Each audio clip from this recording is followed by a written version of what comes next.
Good evening, Dad Investor here. Hope everyone's had a fantastic day. Mine has been a bit up and down.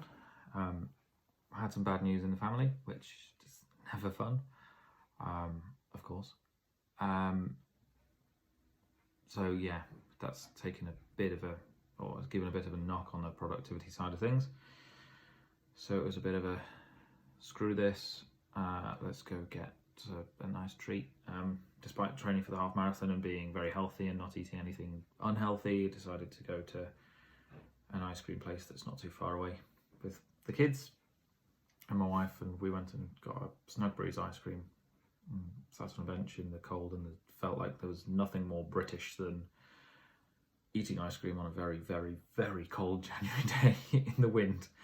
So it was happy.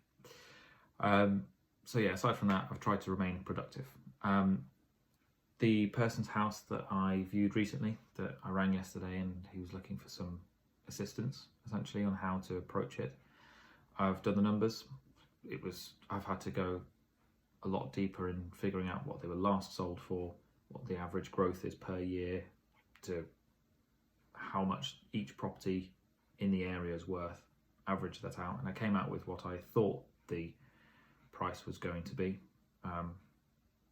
So that'll be my starting, well, that was the starting point for the actual end valuation of the property. So yeah, now I'm looking at the potential exit strategies and just need to figure out which one's best, or put them forward and the owner will say which one's best for them, really. So it does mean that it comes out with a very low cash offer, but that is what it is, unfortunately.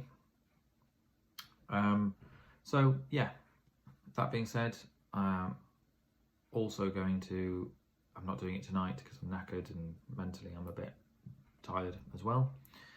So tomorrow morning, I'm going to be doing the numbers on the other properties based on a conversation I had yesterday about a different exit strategy type. So instead of, I was going to turn them into HMOs, into a 4-bed, somebody basically said, well, actually, why don't you look at doing it this way?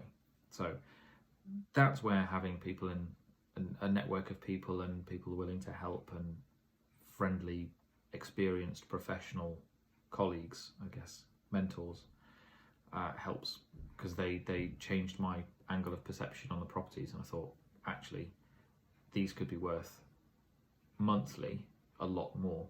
Same purchase price, same value, same end value, that kind of thing. But the actual monthly cost, the monthly income from it, could be tripled, quadrupled, as opposed to what I was going to buy them for. So it's just now looking at them in a slightly different light. So I'll be doing that again tomorrow, and then putting those offers forwards, because it does mean that I can recoup the costs of refurbs. Sorry, I'm hiccuping because apparently I'm a really old person now that hiccups. But I can recoup the costs a lot faster. So